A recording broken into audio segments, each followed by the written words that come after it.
Half scoop নিচ্ছি, এতটা লাগবে না, এতটা লাগবে না।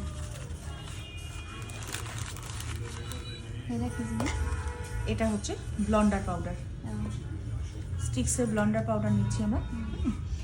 এই ব্লন্ডার পাউডারটা দিয়ে আমরা কি করব, কালারটাকে কাট করব। হেয়ারের যে অরিজিনাল যে কালারটা রয়েছে এটাকে আমরা কাট করব, ব্ল্যাক কালার দিয়ে। হ্যাঁ, ব্ল্যাকটাকে আমরা কাট করব। কাট করে আমরা 1 টোন 2 টোন 3 টোন করে উপরে লিফট করব, তারপর আমরা কালার ডিপোজিট করব। আগে আমাদের টোনটা জানতে হবে। আমরা একবারেই যাচ্ছি 40, ঠিক আছে?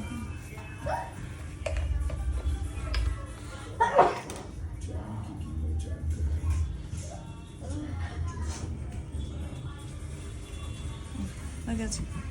এটা দেখো আমরা স্টিক্সের 40 ভলিউম নিয়েছি, ঠিক আছে?